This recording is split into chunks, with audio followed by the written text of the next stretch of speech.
본 방송에서 제공하는 투자 정보는 투자 판단에 대한 조언입니다. 방송에서 제공하는 주식의 가치, 가격 상승 및 하락에 대해서는 방송사에서 보장하지 않습니다. 안녕하세요. 오늘장 내일장 진행의 권민정입니다. 설 연휴 즐겁게 보내셨을까요? 날씨는 급격하게 추워졌지만 그래도 연휴를 끝내고 돌아온 우리 시장은 따뜻한 모습입니다. 연휴 동안 미증시 반도체 위주로 올라와 주면서 나스닥은 4% 가까운 급등세 보여줬고요. 오늘 대형주 코스피 시총 상위 종목들 위주로 빨간불 켜면서 상승 쏠림 나타나주고 있습니다. 외국인과 기관의 동반 매수 속에서 코스피는 1.3%, 코스닥은 2% 가까운 상승률 기록하면서 강세 나타나주고 있습니다. FOMC를 앞두고 연준이 금리 인상폭을 조절할 것이다라는 기대감이 커진 상황입니다. 이번 주 한 주도 탄탄하게 준비해 봐야겠는데요. 마감까지 상승 탄력 이어받을 수 있을지 저희 방송과 함께 하시면서 꼼꼼한 투자 전략 세워가시길 바라겠습니다. 저희 방송 유튜브를 통해서도 시청하실 수가 있습니다. 유튜브 검색창에 서울경제TV라고 검색해 주시면 실시간 방송 시청 가능하시니까요. 많은 참여 부탁드리도록 하겠습니다. 본 방송에서 제공해드리는 정보는 투자 판단을 위한 조언일 뿐 해당 주식의 가치와 수익률을 보장해드리진 않습니다. 그리고 서울경제TV와 서울경제신문은 당사의 브랜드입니다. 최근 당사를 사칭하는 피해가 늘고 있으니 시청자 여러분의 각별한 주의 바라겠습니다. 1월 25일 수요일입니다. 오늘장 내일장 본격적으로 출발합니다.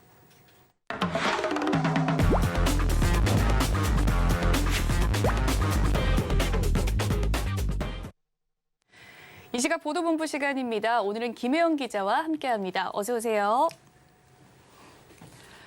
네, 그러면 오늘은 어떤 헤드라인 들고 오셨을지 화면으로 만나보겠습니다.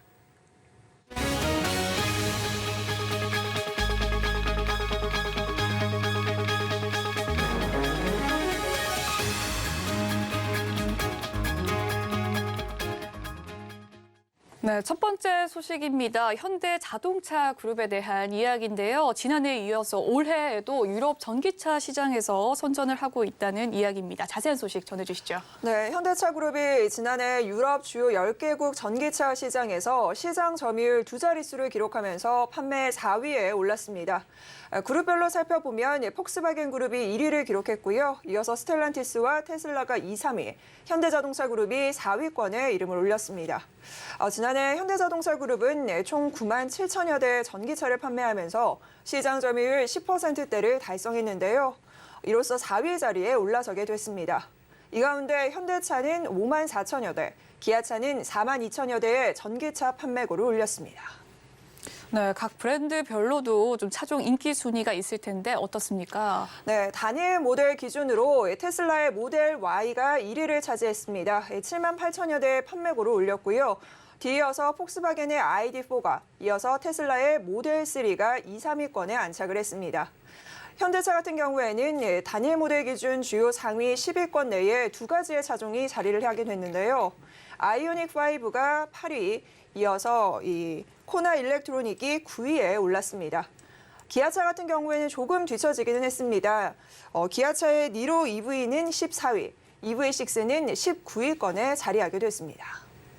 네, 현대차 그룹의 전기차 관련된 소식 살펴봤고요. 다음 소식 살펴보도록 하겠습니다. 반도체에 대한 이야기입니다. 이 반도체 수출 부진이 국내 경제 성장률에 영향을 미칠 수 있다라는 조사 결과가 나왔다고요. 네, 지난해부터 이어진 수출 부진 속에 반도체 산업이 빨간불을 켜게 됐습니다. 작년 기준으로 해서 전체 산업에서 반도체 수출이 차지하는 비중은 2010년에는 10.9%, 그러나 지난해에는 18.9%까지 치솟게 됐는데요. 이 이야기는 즉 반도체 산업이 우리 경제 성장에 미치는 영향이 굉장히 크다라는 건 반증하는 그런 모습으로 알 수가 있습니다. 자, 이 가운데 반도체 수출이 올해 예상보다 더 둔화하게 된다면 우리나라 경제 성장률이 1% 초반으로 낮아질 수 있다는 전망이 나오고 있는데요. 지금 대한상공회의소 조사 결과에 따르면 반도체 수출이 10% 감소하게 되면 경제 성장률이 0.64%포인트 둔화한다라고 전망되고 있습니다. 이 가운데 만약 반도체 수출이 20% 넘게 빠지게 된다면 경제 성장률 둔화는 1.27%포인트까지 낮아질 수 있을 것으로 전망되고 있습니다. 네, 그렇군요. 그렇다면 올해 반도체 산업 전망은 어떻습니까? 올해 전망도 어둡기는 매한가지입니다. 지난해 3분기부터 이어진 반도체 산업의 경기 침체가 올해 하반기까지 이어질 것으로 전망되고 있는데요. 산업연구원에 따르면 올해 반도체 수출 증가액은 마이너스 9.9%를 기록할 것으로 전망되고 있습니다. 자, 이 가운데 1년 전과 비교해보면 올해 상반기 같은 경우에는 반도체 수출 증가액이 마이너스 16.8%를 기록하면서 저점을 형성하고 하반기 들어서면 수출폭이 조금 줄기는 합니다만은 마이너스 2.2%대까지 경기 침체는 여전히 이어질 것으로 전망되고 있습니다. 네, 마지막 소식도 살펴보도록 하겠습니다. 작년 주식 발행과 또 회사채 발행액이 크게 줄었다는 소식입니다. 어떤 소식일까요? 네, 지난해 증시 부진에 주식 발행액 규모가 크게 감소했습니다. 이 가운데 금리 인상 여파에 회사채 발행액 규모 역시나 크게 감소했는데요. 금융감독원에 따르면 지난해 주식과 회사채의 발행 규모는 204조 5천여억 원으로 전년 동기 1년 전과 비교하면 16.1%가 떨어진 것으로 나타났습니다. 이 가운데 주식 발행액 같은 경우에는 기업 공개 시장, IPO 시장이 줄어든 영향이 있고요. 또 유산 증자 역시나 많이 이뤄지지 않으면서 전년 동기 대비해서 24%가 빠졌습니다. 특히나 유산 증자 시장의 감소세가 굉장히 두드러졌는데요. 전년 동기 대비 41% 급감했습니다. 회사채 역시나 상황이 녹록지 않았습니다. 여러 가지 금리 인상 등 여건이 악화되면서 회사채의 발행 규모 역시나 크게 감소했는데요. 전년 대비해서 9.8% 줄어든 것으로 나타났습니다. 이 회사채 발행 규모는 2016년 이후에 꾸준히 증가세를 보여왔었는데 지난해 증가세가 처음으로 꺾이는 모습이었습니다. 네, 지금까지 이 시각 보도본부 김혜영 기자와 오늘 이야기 나눠봤습니다. 오늘 말씀 감사합니다.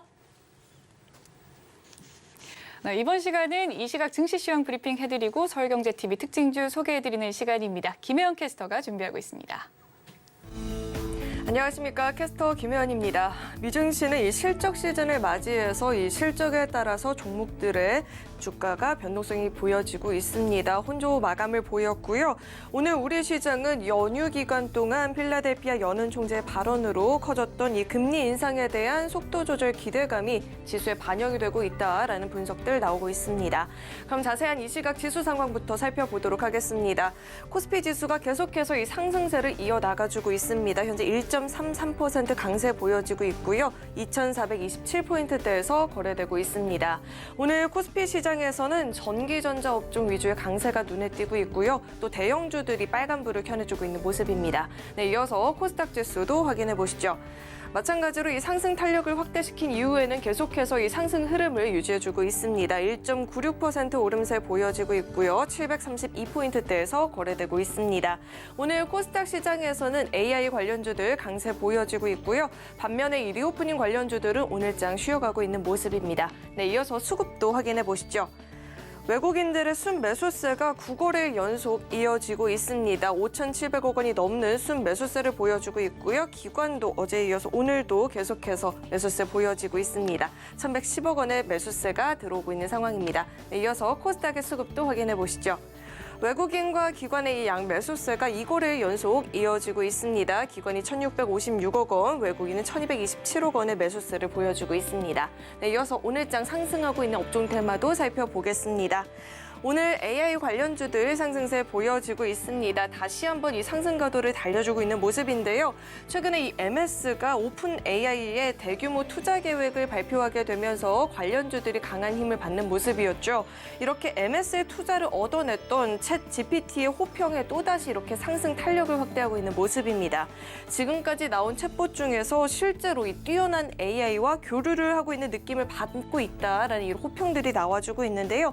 이 같은 소식 나오면서 관련 수혜주들까지도 오늘장 빨간불 보여지고 있습니다. 코난 테크놀로지가 현재 상한가를 진입한 모습이고요. 셀바스 AI도 20%대 급등세, 솔트룩스도 16% 넘는 오름세를 보여주고 있습니다. 네, 이어서 하락하는 업종 테마도 살펴보겠습니다. 오늘 항공주들은 쉬어가고 있는 모습입니다. 연휴 전까지 굉장한 시세를 보여줬었죠. 여행 항공주가 명절 수혜주로서 연휴 직전까지도 큰 폭의 시세를 기록하는 모습이었습니다. 연휴 기간 동안 이 동남아 여행이 급증을 했다라는 소식에 힘을 받는 모습이었고요. 여기에 더불어서 지난해 중반까지 1,400원 중반까지 올라섰던 이 원달러 환율도 최근에 1,200선에 머무르게 되면서 달러로 항공유와 리스 대금을 처리해야 되는 이 항공주들에게는 수익성 개선으로 이어질 수 있다라는 기대감이 나오기도 했었습니다. 다만 새해 시작부터 연휴 직전까지 적게는 3%에서 많게는 27% 넘는 급등을 보였기 때문에 항공주들이 오늘장 이렇게 쉬어가고 있는 모습이 나타나고 있습니다. 제주항공이 현재 3%대 하락세 보여지고 있고요. 진에어도 3%대, 티웨이 항공도 2% 넘는 하락세를 보이고 있습니다. 네, 이어서 증시 탑10 확인해 보겠습니다. 미증시에서 반도체 업황에 대한 긍정적인 전망을 내놓게 되면서 반도체 관련주도 강하게 움직였었죠. 오늘 삼성전자와 SK하이닉스 두 종목 모두 강한 모습을 보여주고 있고요. 얼어붙은 광고 시장에 네이버와 카카오가 5년 만에 역성장 전망이 되고 있다는 이야기가 나오고 있지만 주가는 두 종목 모두 다 오름세를 기록해주고 있는 모습입니다. 서울경제가 뽑은 특징주도 확인해 보시죠.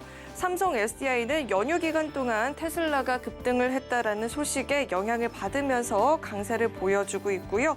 한국전자인증의 자회사인 AI 브레인의 AI 핵심 기술이 오늘 시장에서 부각이 되면서 투자자들의 관심이 쏠리고 있는 모습입니다. 오스템 임플란트는 지분 경쟁이 한창이죠. MBK와 UCK는 한 달 동안 경영권 지분 인수를 목적으로 한 공개 매수를 진행하겠다는 이야기가 나오게 되면서 오늘 오스템 임플란트가 급등세를 보이고 있습니다.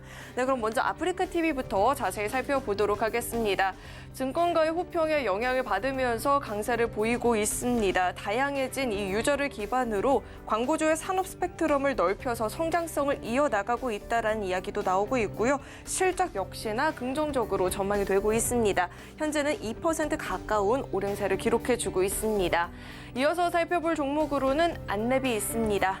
국민의힘 차기 당권 주자인 안철수 의원이 결선 투표를 가정한 가상 양자 대결에서 강세를 보였다라고 하죠. 이 같은 소식에 영향을 받으면서 안랩 현재는 상한가에 진입을 한 모습입니다. 네, 지금까지 증시 탑10 확인해봤습니다.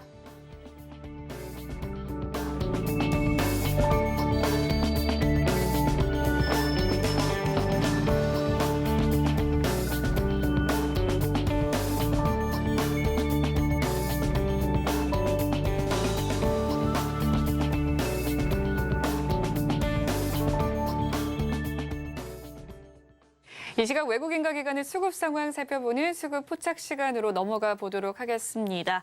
네, 앞서 현재 수급 상황 객장 연결해서 자세한 이야기 나눠보도록 할 텐데요. 오늘은 메리츠증권 강남금융센터 정영훈 과장 연결되어 있습니다. 안녕하세요, 과장님. 네, 안녕하세요. 네, 수급 상황 살펴보고 왔습니다. 종목별 흐름은 어떻습니까? 네, 오늘 외국인과 기관의 수급 동향을 살펴보게 되면 전반적으로 지난주 설 연휴 기간 동안 미증시에서 급등했던 그런 섹터 쪽으로 집중적인 순매수세가 유입되고 있는 것이 포착이 되고 있습니다. 그래서 오늘 외국인과 기관의 매수상위 종목을 좀 살펴보게 되면 대부분 반도체, 2차 전지주가 이제 대부분이다 볼 수가 있겠는데요. 우선 2차 전지주 같은 경우는 삼성 SDI를 비롯해서 LG 에너지 솔루션이라든지 LNF, 에코프로비엠 이런 2차 전지 관련주 쪽으로 외국인과 기관의 집중적인 순매수세가 유입이 되고 있습니다. 그러한 이유는 지난 설 연휴 기간 동안에 미증시에서 테슬라가 급등세를 좀 기록을 하면서 전반적으로 2차 전지 관련주에 대한 센티멘트가 개선이 되면서 오늘 그동안 이제 연휴 기간 동안에 테슬라의 상승분을 오늘 반영하고 있다라고 볼 수가 있겠고요. 그리고 오늘 삼성전자, SK하이닉스 같은 경우에 외국인과 기관의 투자자들의 동반 순매수세가 유입이 되면서 오늘 반도체 주들도 강세 흐름을 띠고 있습니다. 마찬가지로 반도체주 같은 경우에도 지난 이제 설 연휴 기간 동안 미국에서 반도체주들의 상승, 테크주들의 주가가 이제 상승세를 보이면서 지금 뭐 반도체주 쪽으로 집중적인 순매수세가 유입이 되고 있는 상황인데요. 아무래도 이제 향후 캐펙스가 이제 조정이 되면서 좀 적극적인 좀 감산에 좀 나설 것이다라는 그런 좀 기대감이 부각이 되면서 오히려 반도체 업황 둔화 현 시점이 향후에 그러한 턴어라운드에 대한 좀 기대감, 이러한 센티멘트에 대한 좀 개선에 힘입어서 오늘 지난 설 연휴 기간 동안 미증시의 반도체주 상승이 오늘 국내 증시에 좀 반영이 되고 있다라고 볼 수가 있겠습니다. 그리고 마지막에 개별주 쪽에서는 오늘 두산 테스나가 4분기 사상 최대 실적 전망이 나오면서 오늘 좀 강세를 띠고 있는 것이 좀 특징적인 부분이다라고 볼 수가 있겠습니다. 네, 오늘 외국인과 기관이 반도체와 2차 전지 관련주 위주로 수급이 쏠리고 있다라는 이야기 해주셨습니다. 그렇다면 과장님께서 포착한 특징주 어떤 종목일까요? 네, 이 중에서 2차 전지와 반도체주는 좀 제외를 하고요. 개별 종목 내에서 오늘 기관 투자자들이 집중적인 좀 순매수세가 유입이 되면서 오늘 상승하고 있는 지금 4분기 어닝 서프라이즈가 예상이 되고 있는 두산 테스나를 오늘 특징주로 포착을 해봤습니다. 두산 테스나 같은 경우에는 지난 4분기에 영업이익이 226억을 기록을 하면서 지금 어닝 서프라이즈가 지금 예상이 되고 있는 상황인데요. 지금 분기 기준으로는 사상 최대 실적이 전망이 되고 있습니다. 지금 뭐 주요 지금 거래처런이라고 할 수 있는 삼성전자에서 최근에 2억 화소의 그 이미 센서를 좀 출시를 하면서 이와 관련해서 테스트 기간이 좀 늘어나면서 지금 매출 성장이 좀 기대가 되고 있는 상황이고요. 여기에 지금 중저가 AP 물량 증가와 더불어서 차량용 반도체 같은 이러한 아이템이 좀 다변화되면서 이러한 효과가 지속이 될 것으로 그렇게 좀 기대가 되고 있습니다.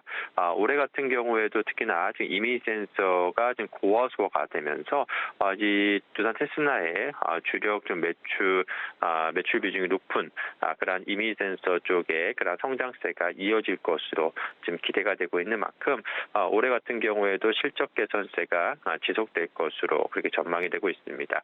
지금 현재 시장에서는 역시나 이러한 실적주 쪽으로 계속해서 좀 주목을 하는 경향이 있고 이제 본격적인 또 4분기 어닝 시즌이 지금 도래한 상황이기 때문에 관련해서 두산 테스나 같은 경우에 당분간은 이러한 실적 모멘텀이 부각이 되지 않을까 그렇게 보고 있습니다. 네, 오늘 정영훈 과장의 포착 특징주 실적 개선이 기대되는 종목이죠. 두산 테스나 제시를 해주셨습니다. 지금까지 메리츠증권 강남금융센터 정영훈 과장과 이야기 나눠봤습니다. 오늘 말씀 감사합니다. 네, 고맙습니다. 네, 오늘 시장을 주도하는 업종과 이슈에 대해서 심층 분석해보는 마켓 로드맵 시간으로 넘어가 보도록 하겠습니다. 오늘은 기술주들이 힘을 내는 모습이고요. 그 중심에 반도체가 있습니다. 오늘은 반도체에 대한 투자 전략 면밀하게 살펴보도록 하겠습니다. 리월드 홀딩스의 김성훈 이사 나와 계십니다. 어서 오세요. 안녕하십니까? 네, 간밤에 미증시 혼조세 보여줬지만 연휴 기간 동안 나스닥이 굉장히 좋은 흐름을 보여줬습니다. 그 중심에는 반도체가 있다라고 이야기를 하는데 최근 반도체주 어떻게 평가하실까요? 네, 최근에 나스닥 시장이 우리 연휴 쉬는 동안 상당히 큰 폭의 반등세를 보였습니다. 간단한 이유를 말씀을 드리게 되면은 2월 FOMC에서 25bp 인상 가능성이 거의 확정적이라고 봐야 될 것 같아요. 네. 여기까지라면 또 모르겠는데 추가로 이 FOMC의 대변인이라고 할 수 있는 월스트리트 저널의 닉 티리마우스라고 있죠. 그분 기자가 이런 얘기를 했습니다. 금리 인상을 언제쯤 중단할지에 대한 논의를 시작할 수 있다라는 것들을 흘렸습니다.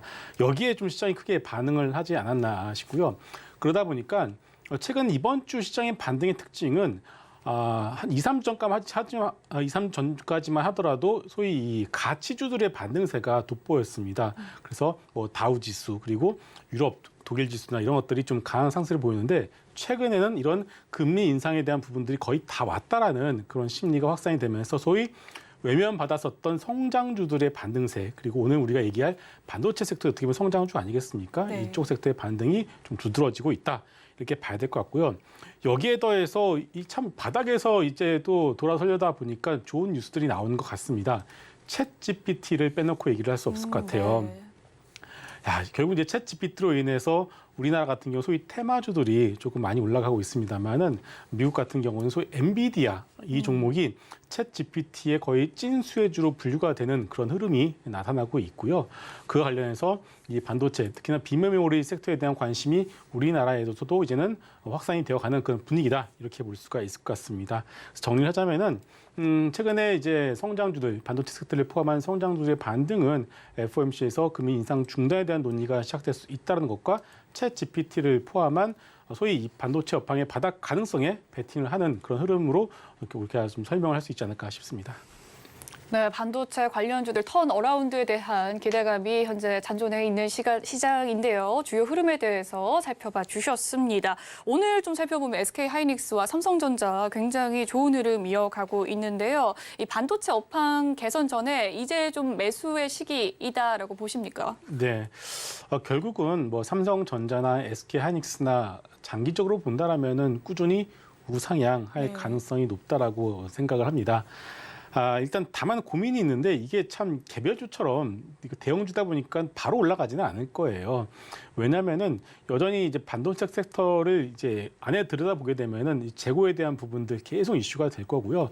반도체 가격 역시도 아직까지는 추세를 잡았다라고 볼 수 없기 때문에 이 업황에 대한 바닥에 대한 기대감은 분명히 있습니다만은 이것이 추세적으로 강하게 시장을 이끌어갈 만한 그런 어떤 역할까지는 못 해주고 있는 것이 사실이지 않을까 싶습니다.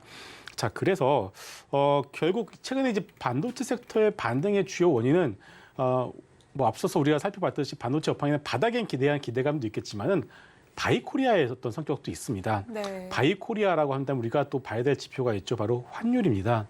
환율이 1,250원 밑으로 떨어지면서부터 소위 이 반도체 섹터라고 하죠. 삼성전자와 SK하이닉스를 비롯한 대형주 쪽으로 외국인의 순 매수가 거의 3.5조 원 이상 들어온 상황이고요. 근데 문제는 오늘 이제 여러분들 주가 지수는 튀어 올라가고 있는데 환율이 더 이상 떨어지지 않고 있습니다. 이것을 본다면은 환율도 어느 정도는 이 바닥에 대한 더 부분들을 좀 확인할 수 있지 않을까 싶어요. 그래서 대형주들을 좋아하시는 분들의 경우에는 결국 대형주는 이제 추격해서 하는 것은 아니거든요. 우리 같은 경우는 밀렸을 때 바닥권에서 조정에 나왔을 때 대형주들은 여러분들이 모아가신 전략이 맞지 지금 상황에서 전자와 하이닉스에 대해서 굳이 추격 매수를 할 필요는 없지 않을까 이렇게 생각하고 있습니다.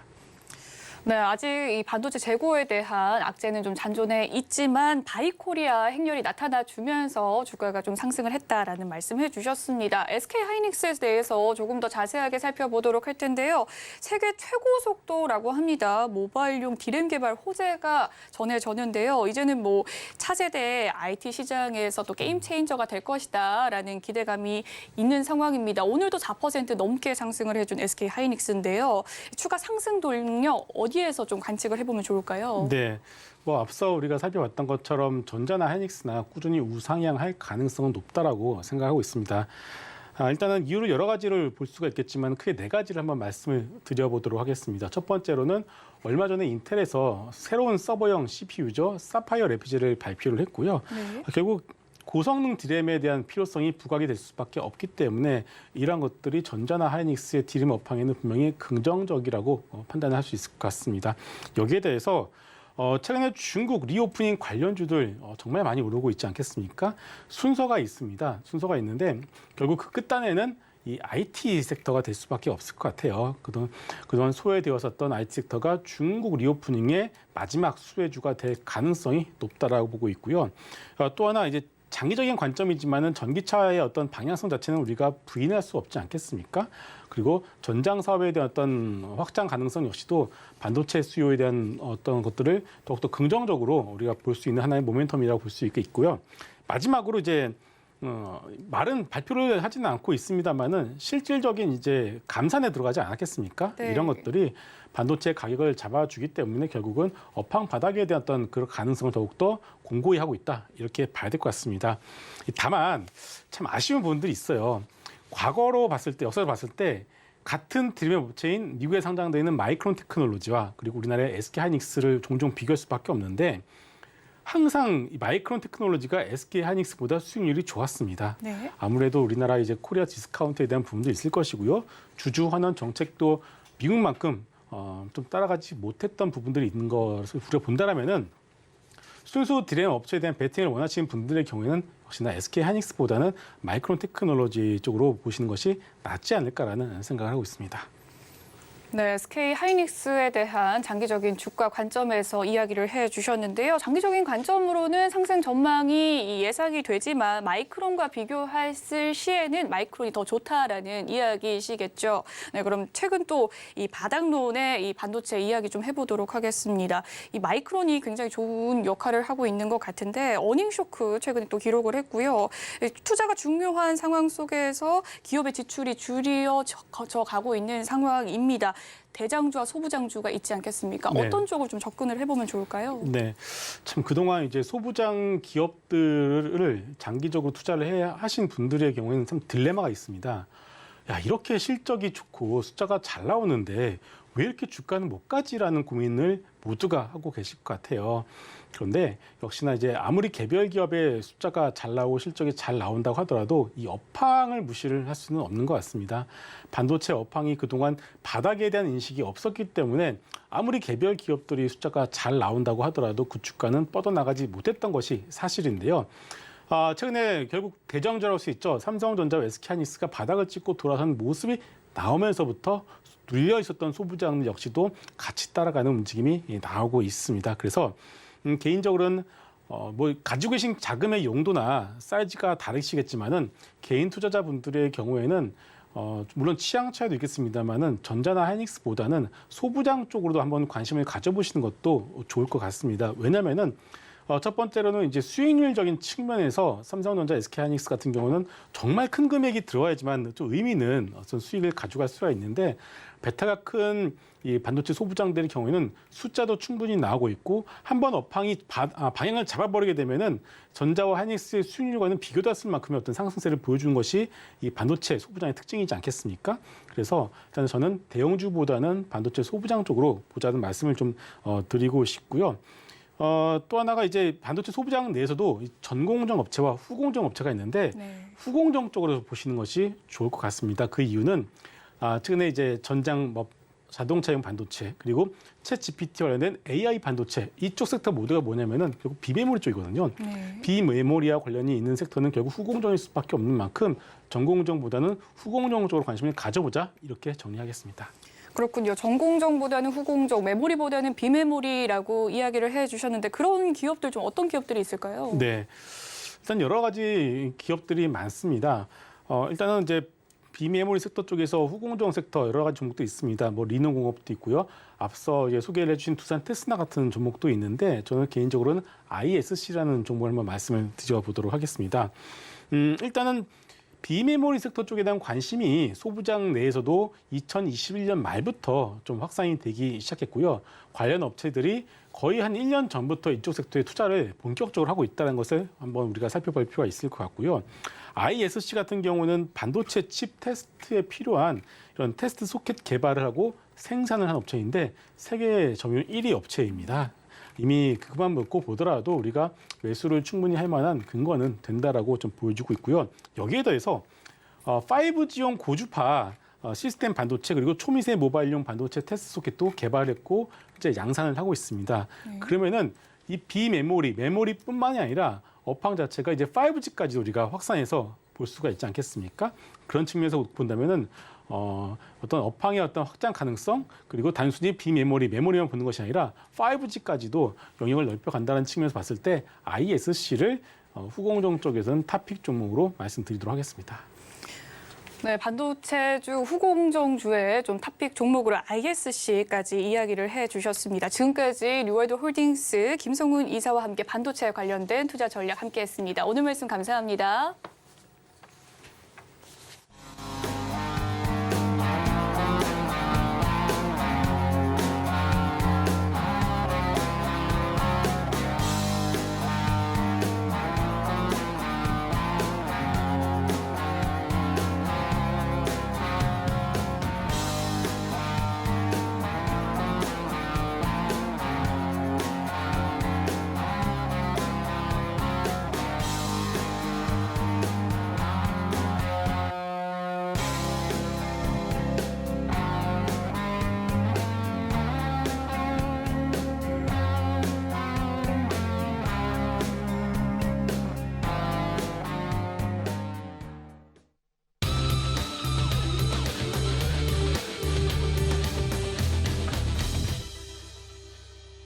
네, 이번 시간은 시장을 주도하는 글로벌 이슈를 심층 분석해보고 또 투자의 방향성을 세우는 증시 한방 시간입니다. 오늘은 김한진 박사님 자리에 계십니다. 어서 오십시오. 네, 안녕하세요. 네, 새해 복 많이 받으셨습니까? 복 많이 받으십시오. 네, 복 많이 받으십시오. 연휴 잘 보내셨을까요? 네.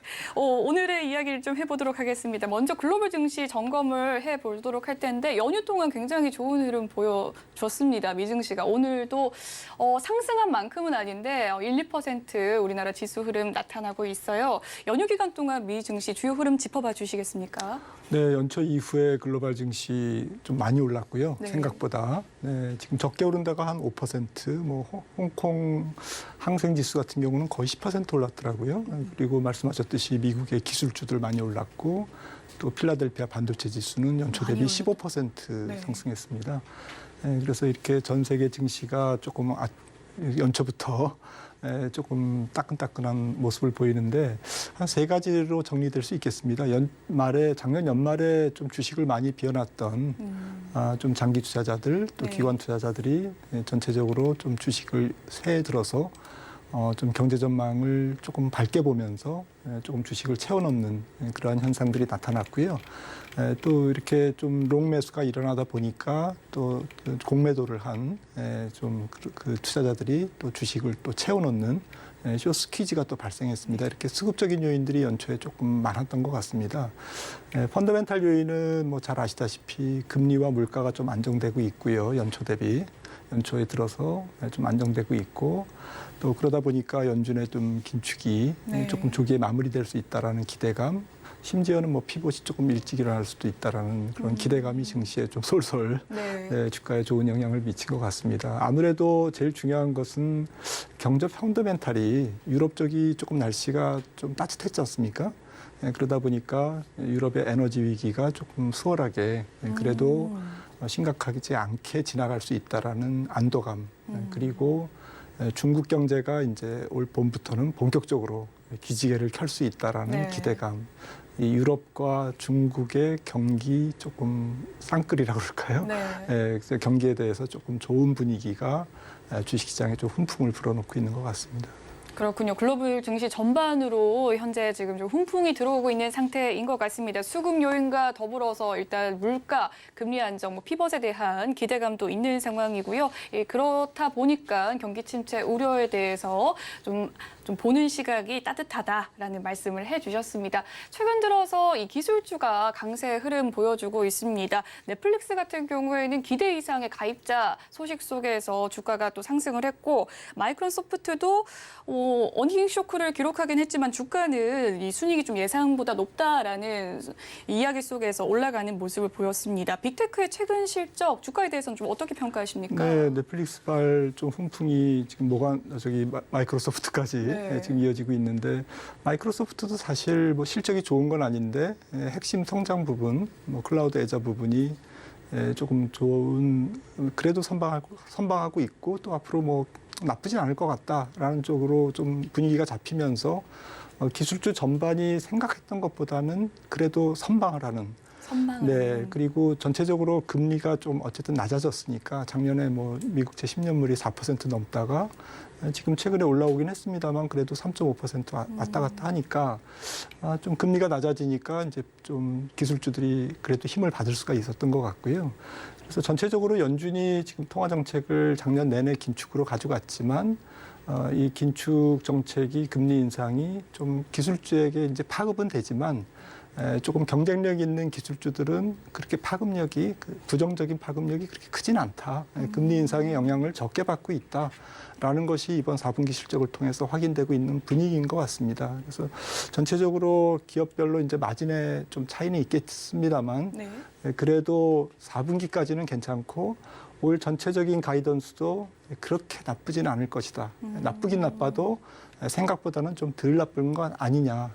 그 대신에 좀 주가는 좀 조정을 보였으니까요. 고점 대비. 그래서 그런 부분들이 증시에 좀 우호적으로 작용하고 있는 것 같습니다. 네, 기업별로 좀 마진 압박 차이는 있겠지만 이미 좀 증시가 조정을 받았기 때문에 현재는 좀 악재보다는 좀 기대감이 높은 시장 상황인 것 같습니다.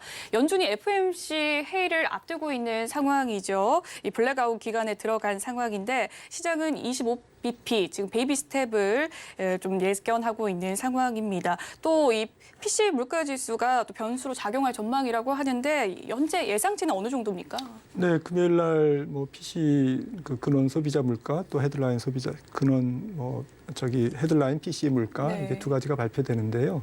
지금 클리브랜드 연준이 발표하는 좀 인플레이션 나우캐스팅에서는 조금 살짝 높게 예측됐는데 최근에 한 두세 달 틀렸어요. 클리브랜드가. 그러다 보니까 시장은 뭐 좀 컨센서스가 조금 낮은 편이고요. 지난달에 11월, 그러니까 뭐 전월 수치죠. 11월 근원 PC가 4.7 나왔습니다. 그런데 지금 예상치가 한 4.47, 그러니까 한 4.5 정도니까 전월 대비로도 뭐 시장 컨센서스는 0, 좀 플랫할 것이다라고 이제 보고 있고, 클리브랜드 연준은 한 0.3% 정도 전월 대비 좀 올라갈 거다. 아무튼 뭐 나와봐야 알리겠습니다만은. 클리브랜드가 보는 뭐 전망대로 나오더라도 그래도 뭐 전월 대비로는 좀 매우 낮은 4.7에서 4.5 정도로 낮아지는 그러한 물가가 예상되고요. 또 월말에 이제 뭐 또 고용 비용 지수가 나옵니다. 이게 분기별로 발표되는데 미국 네. 노동통계국에서요. 이게 이제 1월 30일 날 발표되고 이 발표 수치를 가지고 연준 위원들이 아마 31일 회의에 들어갈 것 같습니다. 파월 의장이 예전에도 한번 고용비용 지수를 언급했었는데 네. 고용비용 지수도 조금 크게 떨어지지는 않을 것 같은데 그래도 전분기 대비로는 지난 3분기 대비로는 조금 더 낮아질 가능성이 높고 그래서 이런 부분들이 뭐 큰 폭으로 낮아지는 건 아니지만 그래도 방향성이 아래쪽으로 좀 바뀌었다라는 것은 주식시장에 그렇게 나쁘게 작용하지는 않지 않을까, 좀 긍정적으로 작용할 것 같습니다. 네, 물가의 예상 지수가 좀 아랫방향으로 낮춰진 것은 긍정적인 전망이고요. 일단 1월 30일에 발표될 이 고용 비용 지수에 좀 주목을 해야 될 것 같습니다. 특히 시장은 또 연준의 출구 전략에 주목을 하고 있는 상황인데요. 이미 뭐 주요 인원이 한 4명 정도 교체가 됐고 또 정책 결정이 변수로 작용할 가능성에 대해서 많이들 궁금하신데 어떤 변수가 있을까요? 네, 연준 위원들이 뭐 작년에는 거의 좀 단합을 했죠. 네. 다 올리자고 그렇죠. 금리를 또 몇 쪽으로 또 단합을 했는데 이제 살짝 올해는 좀 분열될 것 같습니다. 근데 그래도 뭐 올해 금리를 뭐 섣부르게 인하하자는 위원들은 아마 소수일 거고요. 말씀 주셨듯이 네 분이 좀 매에서 비둘기로 바뀌었기 때문에 그리고 내년도에 이제 좀 미국이 또 대선이지 않습니까? 그래서 이제 정치적인 좀 영향도 있을 거고 그래서 조금 연준이 올해는 전체적인 분위기는 좀 비둘기 쪽에 가까워지면서 조금 금리 인하에 대해서 조금 여러 가지 가능성을 열어놓는 발언들을 많이 할 것 같은데 실제로 이번 3월 달에 나오는 이제 점도표에서 네. 올해 금리 인하를 주장하는 위원들은 좀 소수에 그칠 것 같고요. 그래도 금리 인하를 주장하는 위원들이 그래도 한 두세 명은 나오지 않을까. 그거는 뭐 시장이 좀 기다리는 소식인 것 같고요. 네.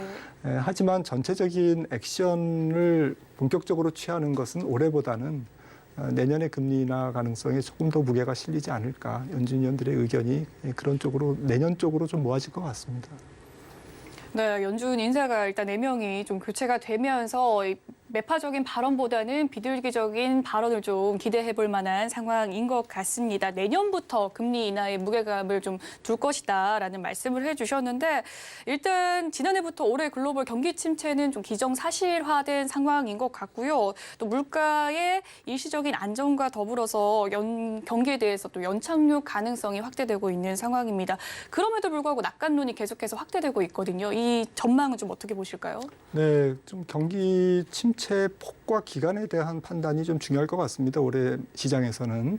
그러니까 지금은 지난 연말에는 이제 경기 침체 폭이 좀 클 것이다.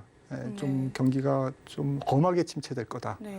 라는 이제 조금 약간 부정론이 좀 많았지만 유럽하고 말씀드렸듯이 중국의 경제 재개방이 조금 그 부분을 완화시켜 주면서 전 세계 경제가 조금 각국마다 온도의 차이는 있겠으나 미국 중심으로 보면 정말 조금 가벼운 경기 침체. 그러니까 한 분기 내지 두 분기 정도 마이너스 성장률. 그리고 당초 우려했던 것보다 2023년도 미국 경제 성장률이 마이너스 0.5나 그 이하로 찍히기보다는 제로 성장의 부근에 찍히는, 그러니까 거의 뭐 전년보다는 뭐 정체 정도의 이제 소프트한 경기 후퇴 정도로 지금 조금씩 의견이 모아지고 있는 것 같습니다. 바뀌고 있는 것 같습니다. 그런 측면이 좀 긍정적인 것 같고요. 그렇기 때문에 사실 경기 침체 폭에 대해서는 조금 시장이 오히려 조금 긍정적으로 조금 그것을 해석하고 또 주가에도 우호적으로 방향할 것 같은데, 문제는 기간이죠. 경기 침체 기간이 조금 길어질 것 같습니다. 네. 왜냐하면 이제 물가가 조금 상대적으로 경기 침체 폭이 크지 않다라는 얘기는 물가가 잘 안 잡힌다는 얘기지 않습니까? 그래서 임금과 고용과 소비가 좀 연착륙할 가능성이 크다는 것은 그만큼 물가가 좀 천천히 잡힌다라는 것. 그 얘기는 사실은 올해를 지나서 내년 중반까지도 경기 침체 기간이 좀 길어질 수 있다라는 것을 시사하는 내용이라고 볼 수 있겠습니다. 그렇군요. 연초 들어서는 이제 정말로 유럽과 중국이 잘 해내고 있다라는 네. 생각이 드는데, 또 최근 들어서 다보스 포럼에서 또 이목을 끈 것이 하나가 또 유럽의 IRA법, 또 핵심 원자재법이 또 중점일 텐데요. 곧 초안을 공개할 예정이라고도 하죠. 이렇게 된다면 유럽과 미국의 이 고래 싸움에 우리나라가 좀 타격을 입게 되진 않을까요?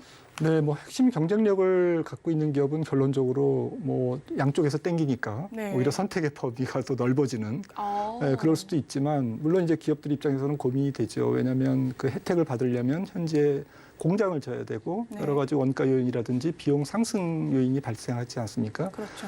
그리고 이제 선택의 문제도 있고, 그래서 유럽 입장에서는 뭐 나올 게 나왔는데 사실은 미국의 인플레 감축법에 대응하는 법이 이제 나올 것이다라고 이제 사람들이 이제 계속 얘기를 했었죠. 네. 다보스 포럼에서 이제 그게 밝혀졌고요.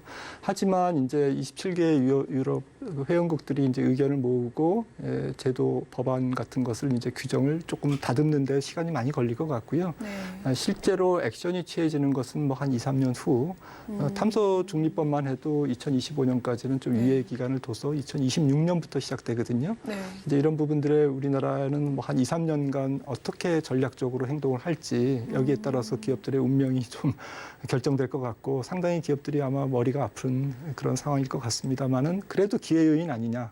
저는 핵심 경쟁력이 있는 기업들에게는 네. 좋은 뭐 그런 재료다라고 생각을 합니다. 유럽이라는 투자처가 좀 확대될 수 있는 상황이다라고 네. 볼 수 있겠군요. 일단은 좀 세부 추진에 대해서는 2, 3년 뒤에 나올 예정이라고 합니다. 또 이 EU의 이 CRMA 이 핵심 원자재 법안의 핵심 화두는 또 전기차 아니겠습니까? 네. 또 자동차 이 관련주들 뭐 2차 전지주도 있겠습니다. 또 한 번 시험대에 오르게 될까요? 어떻게 보십니까? 네, 상당히 뭐 어쨌든 시장이 좀 양분되는데, 문제는 과거에 조금 무역 장벽이 없던 시장이 아니라 네. 새로운 무역 장벽이 양쪽 다, 유럽과 미국이 양쪽 다 새로운 무역 장벽이 생기는 네. 그러한 상황이기 때문에 한국 자동차 기업들 또 2차 전지 기업들 좀 상당히 애로사항이 있을 것 같습니다. 그래서 원가 말씀드렸듯이 원가라든지 공장을 짓는 문제라든지 또 여러 가지 탄소 중립 같은 경우는 또 직접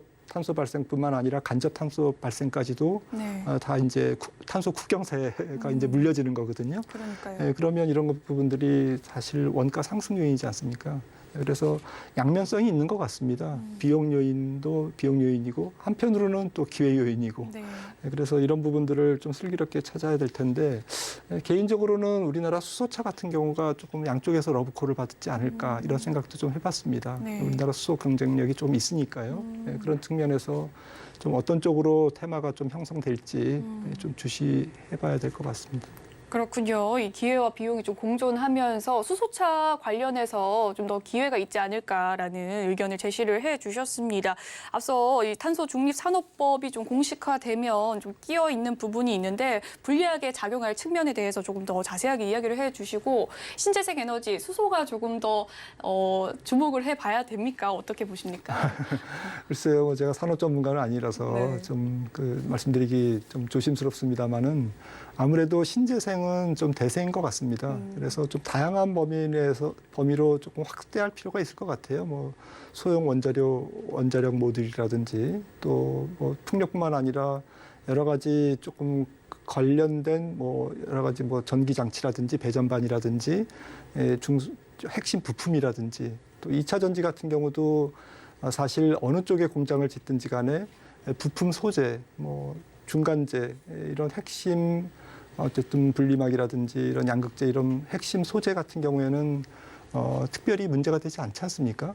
그래서 어느 쪽으로든 다 뭐 미국에 공장을 지어서 그 우리나라의 미국 공장에 수출할 수도 있고 유럽에 수출할 수도 있고 그래서 약간 뭐 꽃놀이패 비슷하게 그런 측면에서는 좀 소재 부품 장비가 오히려 수혜주가 아닌가라는 생각을 해봅니다. 네. 지금 우리가 완성품만 생각을 하지 않습니까? 자동차, 2차 전지, 전체적인 큰 모듈, 네. 완성업체 또 이렇게 생각을 하는데 거기에 핵심 원부자재를 공급하는 소재 부품 장비들이 오히려 진짜 수혜주가 아닐까. 왜냐하면은 2차 전지만 해도 굉장히 레퍼런스가 중요하지 않습니까? 안정성이 중요하고요. 그런 측면에서 이미 글로벌 경쟁력을 확인받은 우리나라 중견기업 그리고 중소기업 그런 측면에서는 올해부터 2차 전지 신재생에너지 관련된 중소형주 테마장이 좀 강하게 올 수도 있다 이렇게 저는 생각을 합니다. 올해는 좀 중소형주 테마장이 일어날 수 있다라는 이야기를 해주셨는데 앞서 반도체에 대한 이야기를 좀 코너에서 나눴습니다. 이 한 국내 증권사 조사 결과에 따르면요, 개인 투자자들은 올해 시장 금리 안정이 될 시에 투자를 많이 늘리겠다라고 이야기를 했는데 그 중에서 반도체와 2차 전지를 좀 점찍고 있다라는 소식이 있었습니다. 최근 뭐 삼성전자 오늘도 2% 넘는 상승세 보여주고 있고요. 반도체 지속적인 반등을 시도해 가고 있는데 이 부분도 좀 소부장 관련주로 좀 살펴봐야 될까요? 어떻게 보십니까? 네, 일단 삼성전자, SK하이닉스는 뭐 탑다운 아이디어로는 경기 침체가 가장 극점에 달했을 때 주가 바닥을 좀 찍는 성향이 있거든요. 네. 그렇다고 보면 올해 4개 분기 중에서 2분기나 3분기가 글로벌 기업들이 실적 바닥이라고 한다면 사실 뭐 주가가 실적에 선행하기 때문에 1분기가 좀 투자 적기, 지금이 뭐 반도체주에 조금 투자 적기인 것 같습니다. 네. 그리고 사실 삼성전자나 SK하이닉스나 밸류에이션이 지금 아직 높지 않기 때문에 아직 미미하기 때문에 조금 투자 매력이 밸류 측면에서도 있는 것 같고요. 하지만 전체 매크로 환경이 올해 좀 우여곡절이 있을 것 같거든요. 그래서 지금 연초에 장세가 좀 강했습니다만 다시 또 좀 수급적으로 악화되면서 다시 저점을 확인하고 또 1분기 실적을 또 지금 4분기 실적을 좀 고비를 넘기듯이 1분기 실적이 나오는 뭐 한 4월 달, 3월 달 네. 봄에 한 번 더 실적 충격을 받을 수도 있습니다. 그런 측면에서 서둘지 마시고 차분하게 저점 매수할 수 있는 기회가 올해 여러 차례 있기 때문에 아직은요? 네, 여러 차례 있기 때문에 놓쳤다고 쫓아가지 마시고 제 생각에는 차분하게 저점 매수 전략을 계속 좀 중요시 여기는 게 좋을 것 같고요. 전체적으로 앞서도 뭐 소부장 얘기를 드렸습니다만 반도체 같은 경우도 우리나라에 좀 똘똘한 글로벌 히든 챔피언들이 많거든요. 소부장이. 네. 뭐 종목을 잘 모르겠습니다만 그런 종목들을 좀 PER이 낮고 피터 린치가 얘기했듯이 이익의 성장률이 PER보다 높은 뭐 예를 들어서 성장률이 10%인데 PER이 지금 뭐 5배다. 네. 아니면 성장률이 20%인데 올해 PER이 아직도 10배다. 이런 소부장이 있으면 조금 천천히 사모아 나가는 것이 좋지 않을까 생각을 합니다. 반도체 주에 대한 투자 전략 이야기를 해주셨습니다. 밸류에이션이 지금 매수의 또 기회다라는 이야기를 해주셨네요. 이제는 2월이 다가오고 있습니다. 투자 전략 마지막으로 한 말씀 해주신다면요. 네, 앞서도 말씀 나눴듯이 뭐 2월 달은 1월 달에 조금 주가가 달린 그 반작용으로 네. 다시 또 조금 그 기술적 조정을 보일 수 있는 달인 만큼 네. 너무 이렇게 좀 쫓아가지 마시고 차분하게 종목 고르기.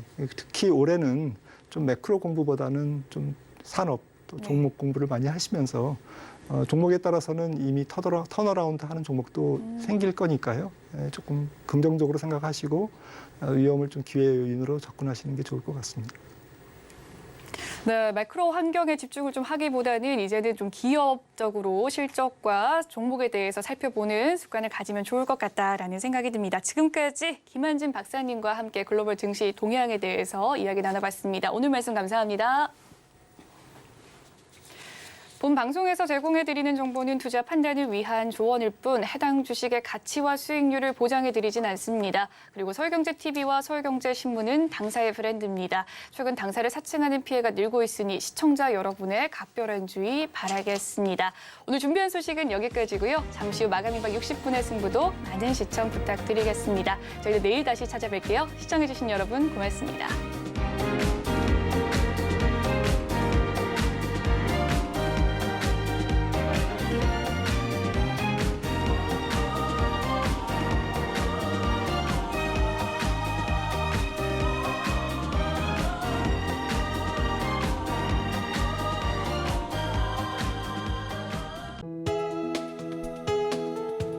본 방송에서 제공하는 투자 정보는 투자 판단에 대한 조언입니다.